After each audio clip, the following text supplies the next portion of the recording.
سمعت الناعي وجيتك ساعي أحس أضلاعي لك محنية حرت بظنوني وتغير لوني لو انسق لوني على عشق البيه البصر ما شافك اللي ما استلطافك.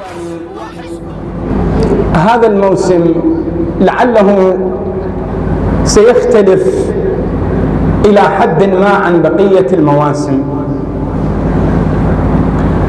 نحن الآن في رحاب وضيافة المولى أبي عبد الله صلوات الله وسلامه عليه، والمولى حامل لواء الإصلاح، إنما خرجت لطلب الإصلاح. خلي نحاول إخواني تلبية لدعوة الحسين لبيك داعي الله.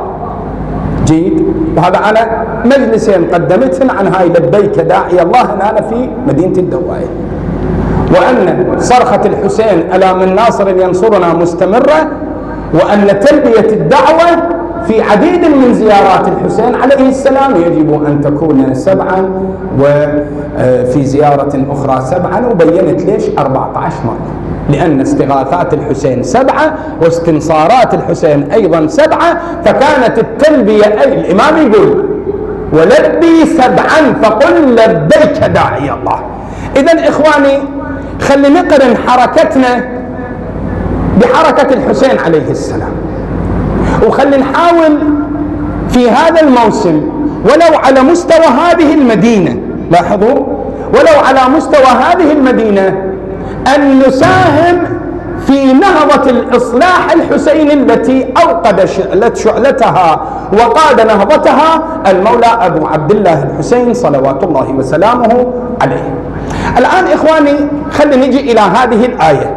يا شباب، يا طلبة الجامعات، كلكم أبنائي وإخواني، وأنا أريد تفكيركم تفكير راقي.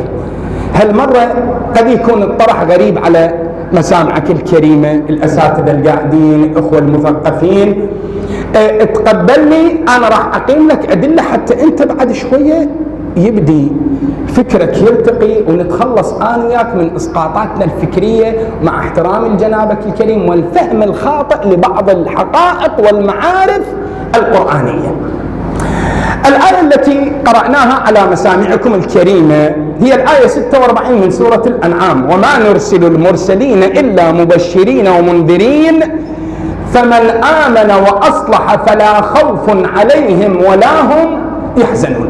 هذه الآية إخواني تتحدث عن وظيفتين: الوظيفة الأولى وظيفة القمة، الوظيفة الثانية وظيفة القاعدة.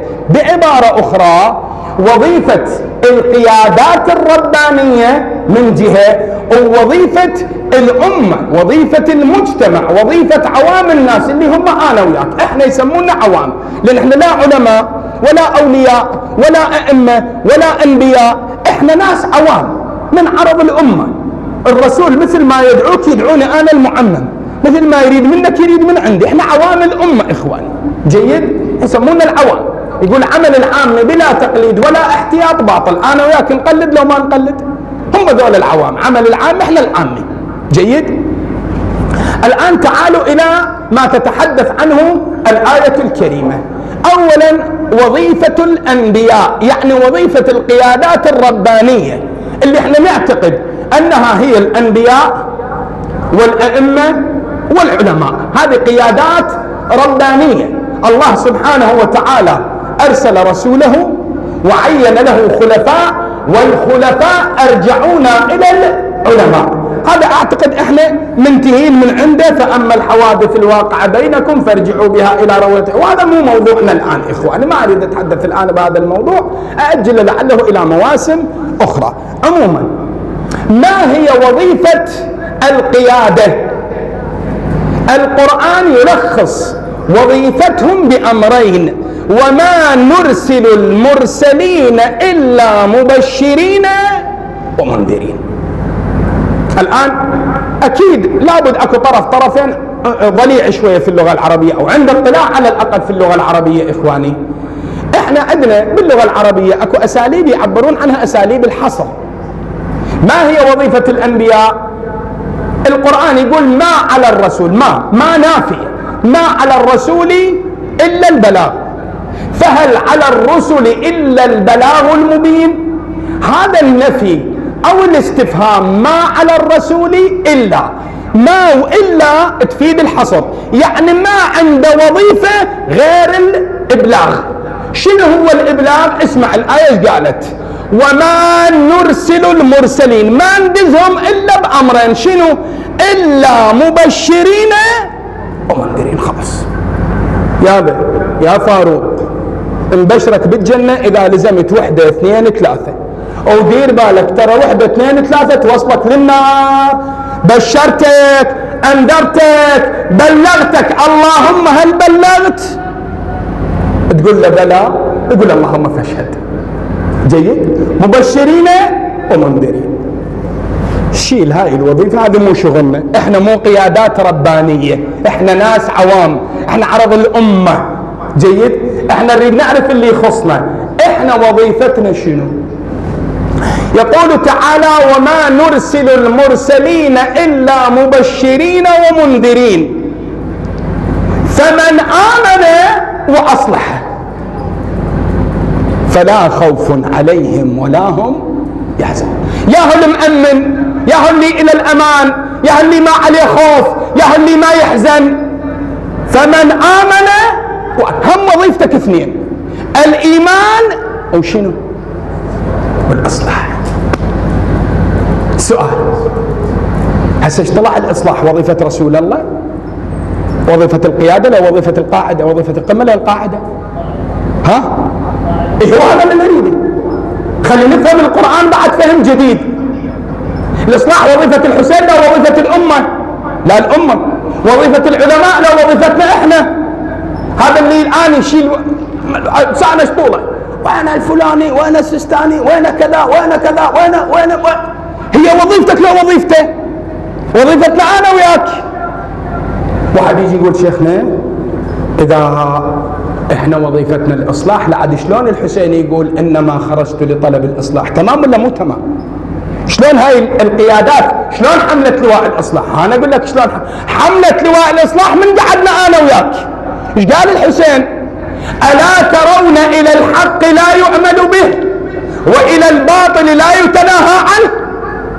أنا وياك تقاعسنا، أنا وياك قعدنا، أنا وياك ما أدينا وظيفتنا، ألقينا بالوظيفة على عاتق منه؟ على عاتق القمة، على عاتق القيادة. هذا القرآن ينطق يقول: القيادة مبشرين ومنذرين، وأنتم شنو مطلوب منكم؟ أن تؤمنوا بما قالوا وتصلحوا. هذه وظيفتكم، هذا شغلكم، هذا اللي عليكم، هذه مسؤوليتكم أنتم كعوام الأمة. عوام الأمة سيجينا شاهد بيد، قلت لكم عوام الأمة. إذن إخواني إحنا وظيفتنا هي الإصلاح، إيمان زائد إصلاح، إيمان زائد إصلاح.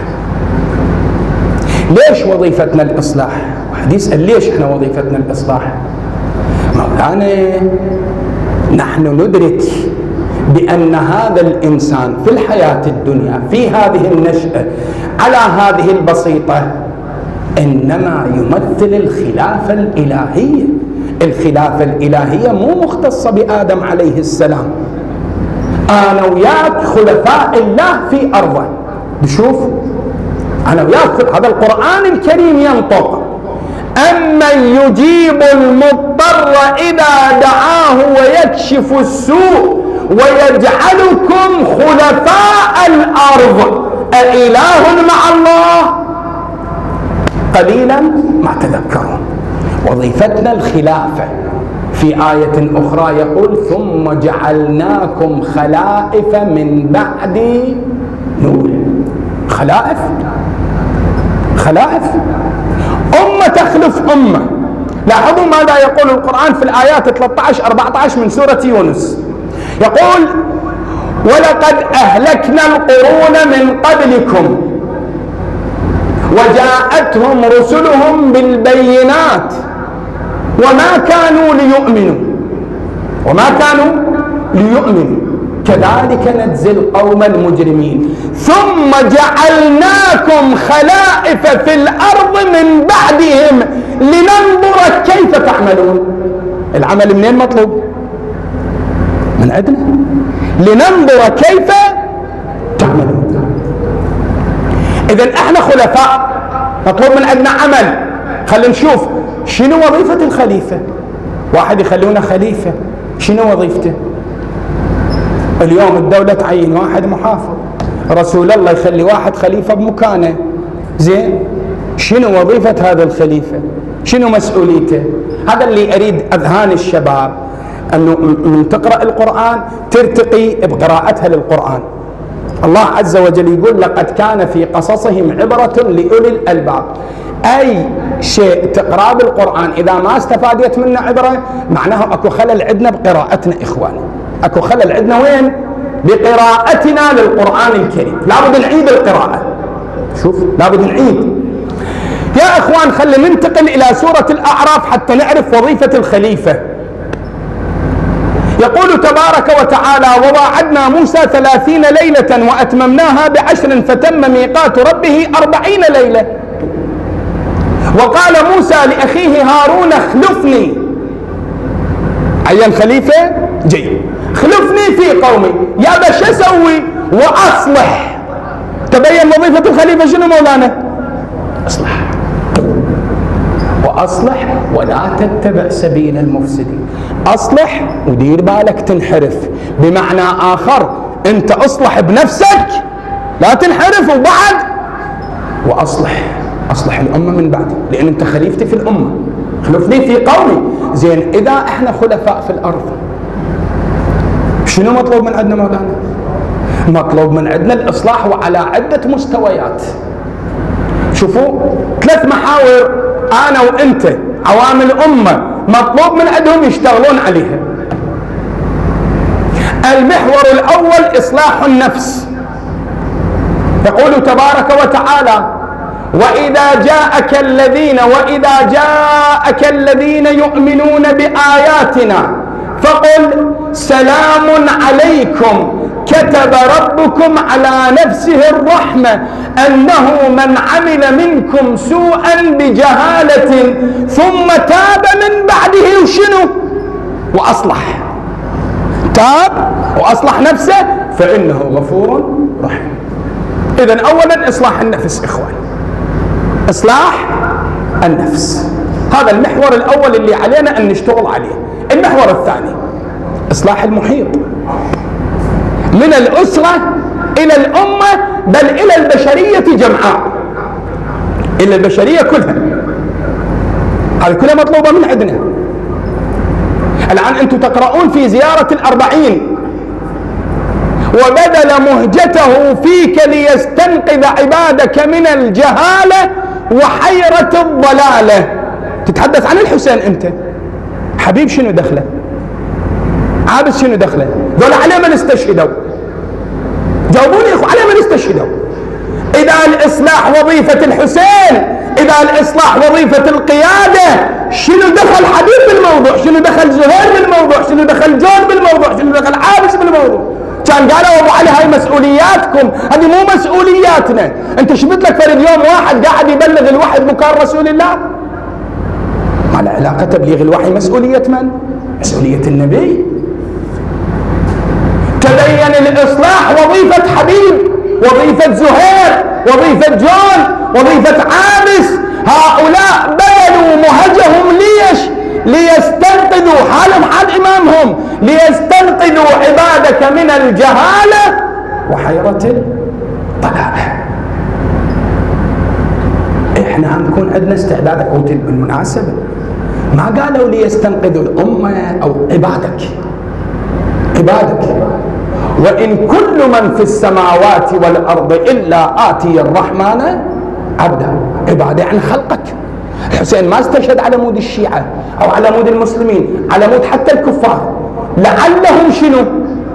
يصلحون. الأنبياء من يجون للمؤمن المصلح، المن يجي للصالح لو للفاسد مولانا إذا هو صالح ايش تصلح من عنده بعد؟ هذا يسمونه شنو؟ تحصيل حاصل، وتحصيل الحاصل قبيح أصلا محال عقلا. شيء حاصل شلون تسوي به؟ هو صاير شلون يسوي به؟ إذا ثانيا إخواني إصلاح المحيط.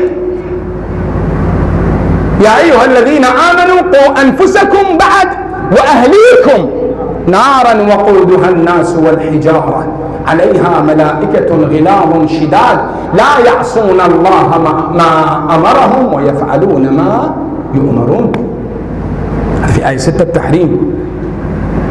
ثم بعد ذلك ننتقل إلى المحور الثالث اللي هو شنو؟ إصلاح الأرض، لأن أنت الخليفة بالأرض. يوم المحافظ من يجي مو بس يعاقب المجرم أو يرد المسيء أجل الله السامعين أو يمنع الظلم، لكن يعمر الأرض. تشوف عهد الإمام إلى مالك الأشتر أمره بعمارة البلاد، لو ما أمره. إصلاح الأرض إخواني أيضا مطلوب من عندنا. وإصلاح الأرض وعمارة الأرض لا يمكن أن يتحقق إلا بالقضاء على الفساد، وخصوصا مسألة الدماء، سفك الدماء، مسألة إهلاك الحرث والنسل. الله سبحانه وتعالى شوفوا شو يقول: وإن طائفتان من المؤمنين اقتتلوا فأصلحوا بينهما فإن بغت إحداهما على الأخرى شو تسوون؟ فقاتلوا التي تبغي حتى تفيء إلى أمر الله، يعني حتى ترجع إلى أمر الله. فإن فاءت فأصلحوا بينهما بالعدل وأقسطوا إن الله يحب المقسطين. بينكم بين الله. اليوم القتل مستشري عندنا لو ما مستشري. عم حتى النسوان قام تقتل، عم حتى النسوان اليوم بلطجية صارت. لا حقيقة واقع إخواني. أطفال جاي تقتل، طفلة عمرها 6 سنين تغتصب وتقتل، وديك كذا وديك كذا. هذا من يصلحه؟ من يصلح الأرض ويفرغ الأرض من سفك الدماء؟ أنا وياك. وظيفتنا إحنا، وظيفتنا كقبائل، وظيفتنا كمدن، وظيفتنا كأجهزة أمنية. لو كان أكو قانون رادع، لو كان أكو قانون قوي، هذا يقتل. ليش الله سبحانه وتعالى شرع القصاص؟ هو هذا: ولكم في القصاص حياة يا أولي الألباب. يعني تريد تحيا، تريد تعيش، سوى قصاص. من تسوى قصاص هذا بعد ما يقتل. لكن مولانا من أمن العقاب بعد أنت سيد العارف. هاي وظيفة الدولة، وظيفة الأجهزة الأمنية. المفروض يصدون هاي الجرائم اللي استشرت مولانا. ما يصبح علينا مصباح إلا وقرأت لك جريمة بفلان منطقة، جريمة هذه أنا بس أقول هذه قبل السقوط كانت معروفة عندنا إخواني. كنا نعرف هيك أشياء. إحنا قد نسمع بالسنة بالسنتين حادثة مثلا، هم بال6 أشهر حدث، مو يوميا الآن ما تمر 4. شوفوا الإحصائيات للجريمة في أمريكا، إحصائيات الجهات الرسمية تتحدث عن جريمة كل 2 يعني بالدقيقة ايش قد؟ 30 جريمة مولانا بالدقيقة الواحدة. هسه احنا تدريجا ترى بدأت كل 6 أشهر تسمع جريمة، النوب صارت كل شهر، النوب صارت كل أسبوع، النوب صارت كل يوم. ويعلم الله إذا نظل ساكتين، وإذا ما الدولة تسوي حل، وإذا ما الجهات الأمنية تأدي دورها بشكل صحيح، والله هم نوصل كل 2 شنو؟ جريمة. هو هذا المطلوب، هو هذا المطلوب مولانا. أن تكون مثلي، أن تكون مثل. لا قيم، لا مبادئ، لا لا لا لا. إذا إخواني هذه محاور 3 إحنا مطلوب من عندنا أن نتحرك باتجاهها ونمارس وظيفة الإصلاح. أصلح نفسي، أصلح أسرتي ومجتمعي، أصلح البيئة اللي أنا جاي أعيش بيها. لأنه أحيانا الفاسد ما يريد يصلح، ما يريد يصلح لكن لا يفسد في الأرض، خليه يروح غير مكان يمي لا يفسد. أشوف بالسجين شنو يقول القرآن الكريم؟ روح شوف شو يقول على قطاع الطرق: إنما جزاء الذين يحاربون الله ورسوله ويسعون في الأرض فسادا أن يقتلوا أو يصلبوا أو تقطع أيديهم وأرجلهم من خلاف أو ينفوا من الأرض. في من الأرض وين ودي؟ يقول ذبة بالسجن، الدبة بالسجن، سووا سجن إصلاحي صار كحكومة أحكي عموما إخوان. إذن ذني هن وظيفتنا ثلاثة للمحاور. سؤال يطرح نفسه، يابا أنا أريد أتحرك نحو الإصلاح، أنا كشاب اليوم أريد أتحرك نحو الإصلاح، شنو أحتاج؟ تحتاج أمرين. انتبهوا لي يا شباب، ترى احنا جاي نتدرج للمحاضرات المقبلة. احنا قلنا هذا الموسم موسم إصلاح، خلينا نعتبر زين. إن شاء الله هذه مقدمة للمحاضرات الجاية. تحتاج أمرين إخواني. أولا تحتاج المنهج السليم اللي إذا اتبعت أنت مصلح لا مفسد. التفت لي مولانا، تحتاج منهج، تحتاج خريطة عمل، وتحتاج ثانيا إلى جهة مأمونة وضعت هاي الخريطة بحيث تعلمك عليها وشلون تستعملها وشلون تشتغل على ضوءها. أنا اليوم مريض أجارنا الله وإياكم، مش أحتاج الدواء، وأحتاج الجهة الخبيرة اللي توصف إلي من جهة وتوصف لي كيفية استعماله. يعني أنا قد أعرف أنه علاج فلان شيء، الآن أنا أروح للطبيب إخواني يكتب لي راتشة أشطرها أشعرضها، آخر شيء أحتاجه من الطبيب شنو؟ أشر لي العلاج قد أخذ، قبل الأكل بعد الأكل، هذا نحتاجه لو ما كم مرة باليوم. كيفية الاستعمال هنا نفس الشيء. أنا اليوم أعاني من تفشي واستشراء الفساد في الأرض في المجتمع، في ذاتي أصلا متمردة علي، ذاتي ما جاي تنسجم مع الله مع قوانين الله. أنا أريد أصلح، أحتاج منهج والله أنا شايف كثير من الشباب منين يبدي ما يدري، منين ينطلق ما يدري، منين يبدأ ما يعرف، شنو أسوي ما أعرف.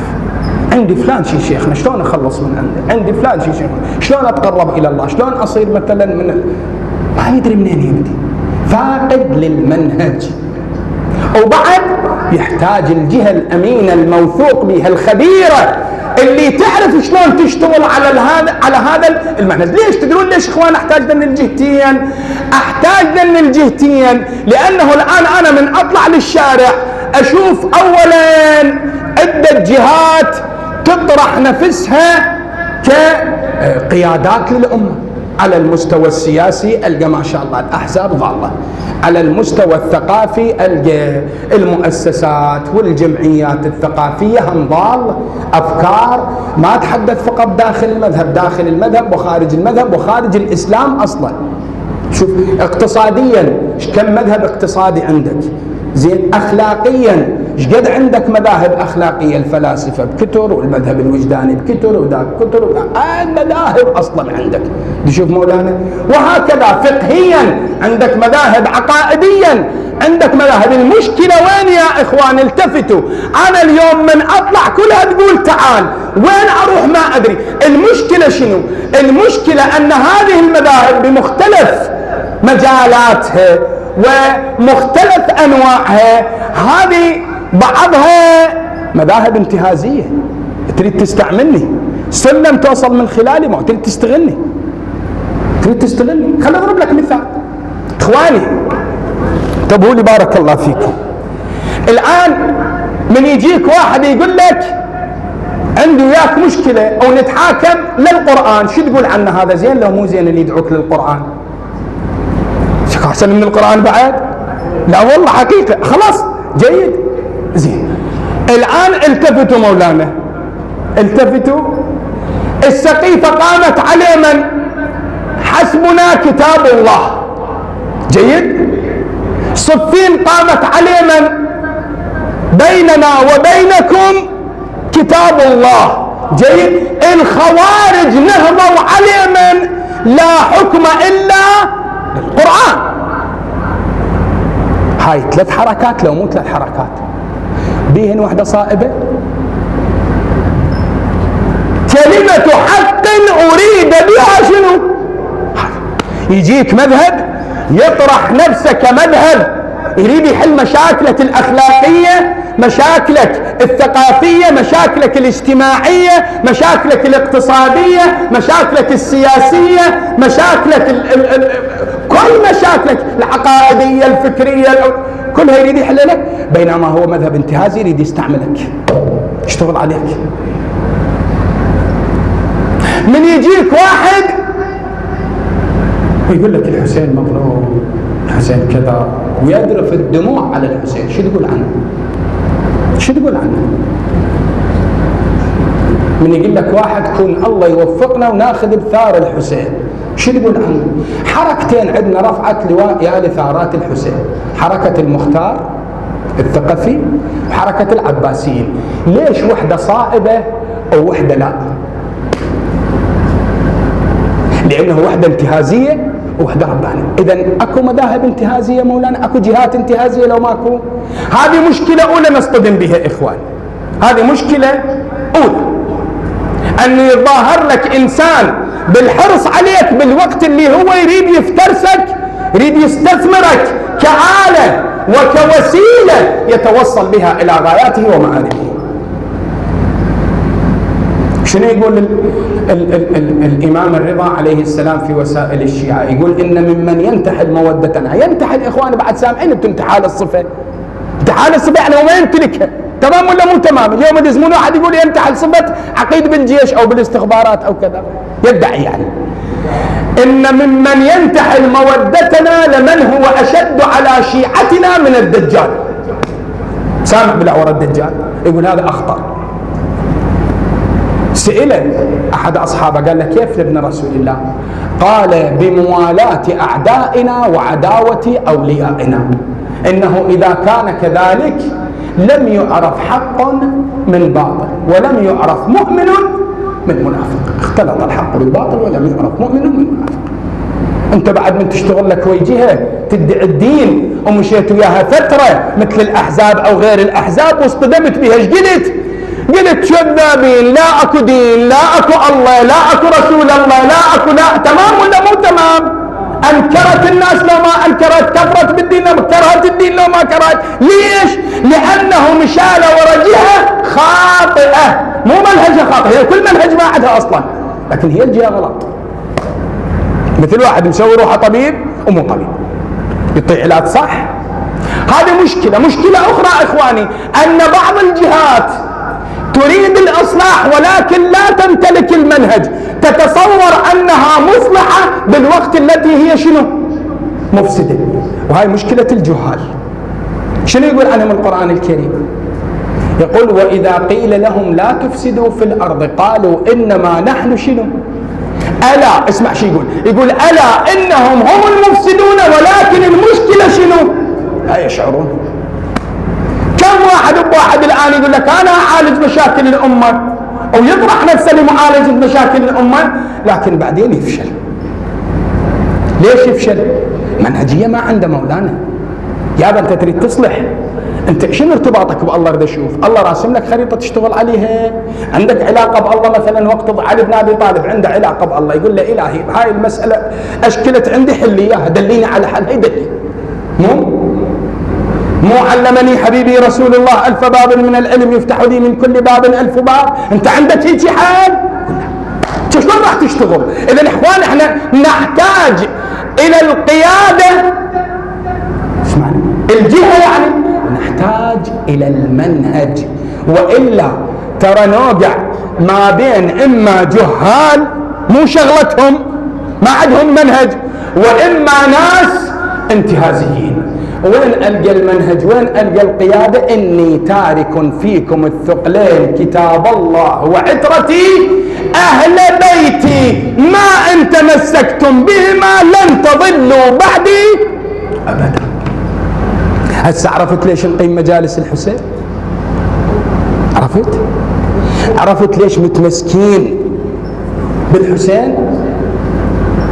عرفت ليش هاي المجال؟ لأنه من دون هاي القيادة والمنهج الذي عند هذه القيادة نحن شنو؟ ضيوف. مثل أهل بيتي فيكم كسفينة نوح من ركبها نجا ومن تخلف عنها خلق. حتى بعد نعرف نجاوب المقابل إنه ليش متمسكين إحنا بأهل البيت؟ ليش متمسكين بذكرهم؟ إذن إخوان وظيفتنا الإصلاح. وهذه تحتاج إلى منهج وإلى قيادة. القيادة الحمد لله احنا متمسكين بها، مشكلتنا ويا من؟ ويا المنهج. مجالسنا الباقية إن شاء الله من خلالها نعرف إصلاح الذات والمحاور مالته شنو، شلون أصلح ذاتي، شلون أصلح الأمة، شلون أستعمل منهج أهل البيت، وشنو خصائص منهج أهل البيت اللي راح أستعمله حتى أشوف أي منهج يجيني بهاي الخصائص، هذا أمشي عليه، ما بي أعوفه. شلون الطبيب يقول لك اقرأ الأكسباير، إذا هذا منتهي الأكسباير مالته لا تستعمله، هنا هم نفس الشيء مولانا. زين، إذن إخوان احنا تمسكنا بأهل البيت مو عن فراغ، تمسكنا بالحسين مو عن فراغ، لأن الحسين عليه السلام وسيلتنا وسبيلنا إلى الله سبحانه وتعالى. لذلك نرجو من الله أن لا يحرمنا التمسك بالحسين، وأن يحول بيننا وبين كل ما يحول بيننا وبين الحسين. ترى أكو أشياء أحيانا تمنعني من الوصول إلى الحسين حتى وإن وصلت. الله وكيلك لو أكلم بالشباك أحيانا أكو حائل بيني وبين الحسين. قد عندنا استجير بالله جريمة، حسين مني يشوفني يدير وجه عني، ما ليش لو أكلم بالشباك يقول اطلع، أنت لا من عندنا ولا إحنا من عندك، اطلع روح أصلح وعدل موضوعك هذا، عدل جريمتك هاي، وتعال على الرحب والسعة. اليوم احنا في رحاب الحسين مولانا، وفي ضيافة المولى أبي عبد الله، محتاجين ندمع على الحسين عليه السلام، لأن هاي الدمعة لسيد عبد الحسين دستغيب. تعرفون هذا الرجل بالمحراب وفجروا أثناء صلاة الجماعة، وعالم من العلماء. اقرأوا كتبه كلها، يعني أنصح الشباب يعني، واللي يحب يستشير المرجعيات، يستشير رجال الدين، بعض رجال الدين إخوانكم قاعدين برا من مدينتكم، اقرأوا كتب هذا الرجل، بسيطة، أبسط إنسان يقدر يفهم عليه، كتبها بأسلوب رائع وراقي وبسيط مفهوم. زين، يقول خصوصية الدمع على الحسين عليه السلام أن هذا القلب، أنا أقرأ رواية وبعدين أرجع. الإمام الباقر عليه السلام إخواني إلى حديث في الكافي يقول ما مضمونه، يقول إن العبد ليرتكب الذنب فيخرج في قلبه نكتة سوداء، نكتة يعني نقطة سوداء، فإذا كاد انمحى ذلك السواد، وإن لم يتب واستمر بالمعصية مولانا كبر ذلك السواد حتى طغى على قلبه، فعندها لا يعود إلى خير أبدا. الآن تخيل لي هذه الصورة، قلب كله أسود. اسمع السيد شو يقول خصوصية الدمعة على الحسين أنه شايف غرفة مظلمة سادينها من كل جوانبها، وفجأة تثقب بيها ثقب بالجدار يدخلها شعاع الشمس، شو يسوي؟ كلها تتنور الغرفة، مو تقول هيك فتحة صغيرة. يقول خصوصية الدمعة على الحسين هذه أنها تغسل القلب، تدخل النور إلى قلب الإنسان. أحد العلماء يقول كنت أنظر إلى زوار الحسين، يشهد الله يا شباب، يقول يشهد الله، أرى بعض الزائرين مو كلهم يدخل، اللي وجه خنزير، اللي وجه قرد، يقول فإذا خرجوا ووجوههم تتلألأ نورا. الوصية اللي للحسين عند الله إخواني شنو هذا الارتباط بالحسين اللي يحول الظلام؟ مو إن الحسين مصباح الهدى، يعني أنت تخيل إذا نور من هذا المصباح نفذ إلى قلبك يتوهج بنور الحسين لو لا يتوهج. هي هذا اللي نريده اخوان، هو هذا الصلاح، هو هذا الاصلاح اللي احنا محتاجين. اذا ارتبطنا بالحسين، تمسكنا بالحسين عليه السلام، صلحنا الله وكيلك، واستقامت امورنا، وصرنا بخير مولانا. وخصوصا انه القضيه مو مرتبطه بس بالحسين، اكو ناس هم انتظرتنا. انت تعرف الصديقه الزهراء سلام الله عليها، أو تعرف كيف أنها تتصدر مجالس الحسين عليه السلام. أنا كنت أقرأ في قضاء الحمز الشرقي إخواني، وكان أحد السادة المعممين من بيت علماء عنده أخوه سولف له رؤيا.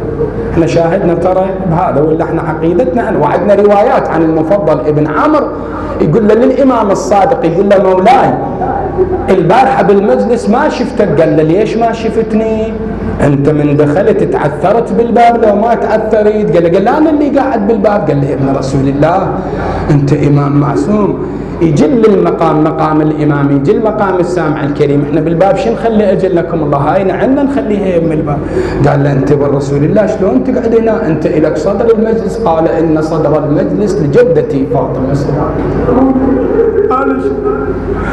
أنا رجال معذب قلت لي بس أم المقام أم المصاب منه مولاتنا فاطمة سلام الله عليها، وهي تدعونا وتريد من عندنا. وين اللي يواسيني يا شيعة؟ ها بك وين؟ أنا وين اللي يواسيني يا شيعة؟ على حسين وولاده ورضيعه.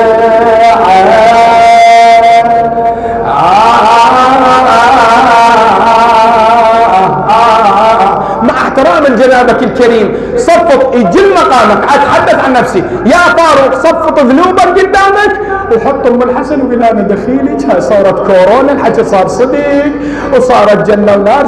انا دخيلك وراي قبر، انا وين اروح؟ انا ما عندي غيركم. هاي صحيفه بعلاقتكم بشفاعتكم وغسلوا لي اياها، مسحوا لي اياها، ارزقوني دمعه عليكم، ارزقوني بكاء عليكم، ارزقوني شويه مثلا خافت الله عز وجل، ارزقوني حياء من الله ومنكم. اريد ارجع استقيم، ما اريد انا خاسر الدنيا، خاسر كل شيء، ما نحصل من قصه الشيعه. هسه خل احصل اخرتي قدري، المفروض يكون روضه من رياض. فانا دخيلك يا فاطمه، ديري بالك علينا مولاتي، احنا بضيافتك.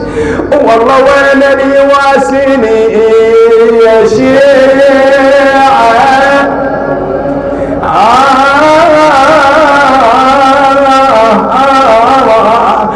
أنا على حسين ولده ورضيعه.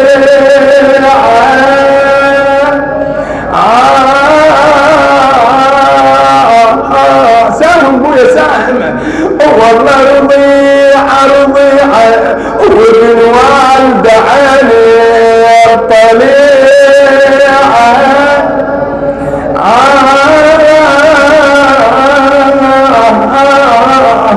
الطليعه مذبوح نايم عالشريعه.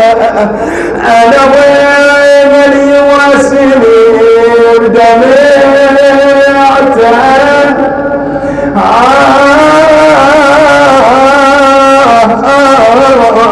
بدمعته على بني اللي حزها وردوته.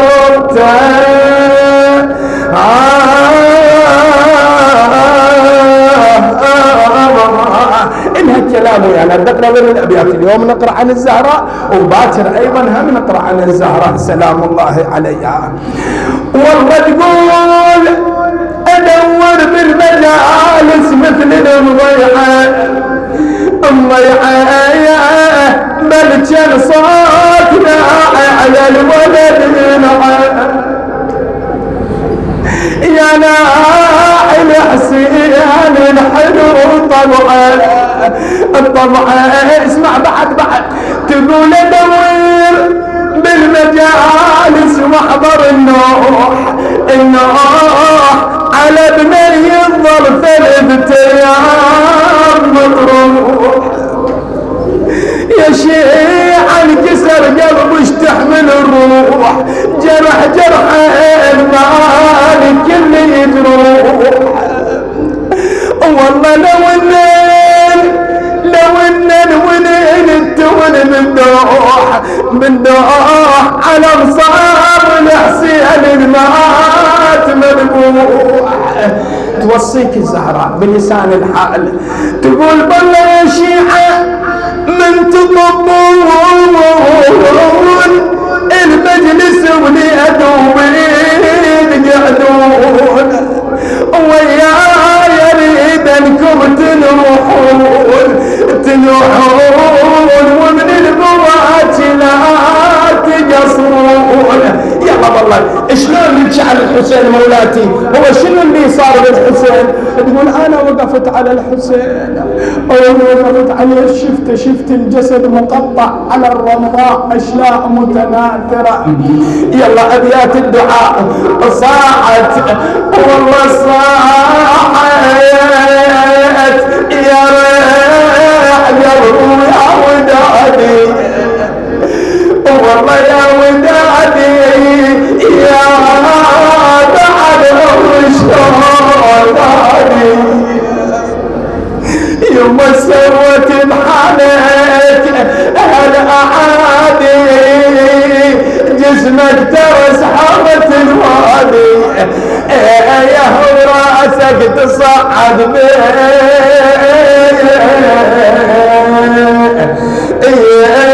العود